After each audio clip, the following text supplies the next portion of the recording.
I almost gave up on my dream of becoming a fashion designer. It was a Friday night.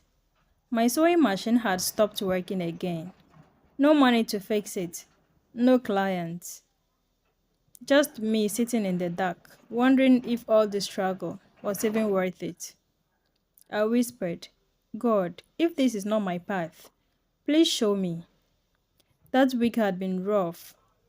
My rent was overdue. My supplier had cut me off, and I was eating gari with no sugar, just to stay awake.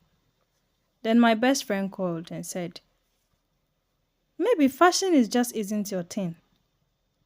I laughed it off, but those words stayed in my chest. That night, I told myself, tomorrow I'll stop. I even packed all my fabrics and tools into a box. But then, around midnight, my phone beeped. A message from a random number. Hi, I saw one of your designs on someone in town today. Do you take urgent orders? My hands were shaking. I replied, yes, please. She said, I need a dress by Friday for a TV appearance. Can you do it? I looked at my broken machine and whispered, yes. Even though I had no idea how I was going to do it. The next morning, I walked to the fabric market with only 50 Ghana cedis. I begged my favorite seller, Auntie, please, I'll pay next week.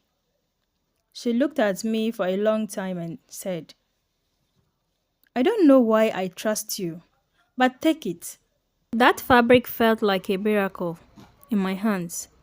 I borrowed a small sewing machine from my neighbor, and that night I sewed like my life depended on it, because it did.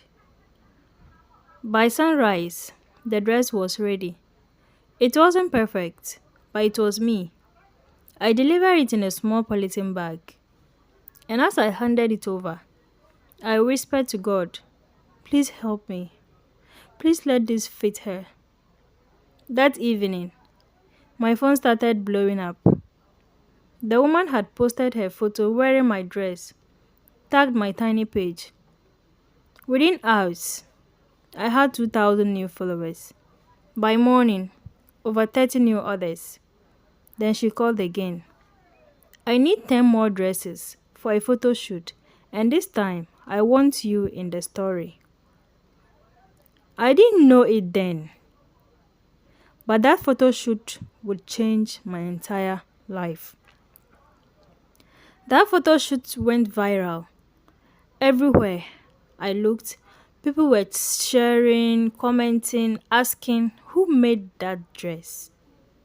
For the first time, I realized I wasn't just a girl with a sewing machine. I was a designer with a story.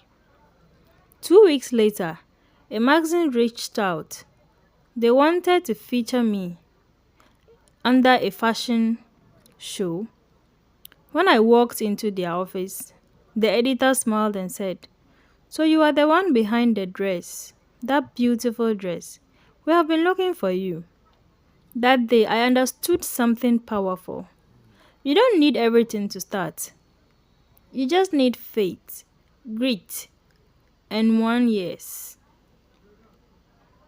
Now, when people message me saying, Sherry, I want to quit, I tell them, your breakthrough might be one risk away. Don't pack your tools yet. Because that one dress didn't just change my life, it created Sherry Made It.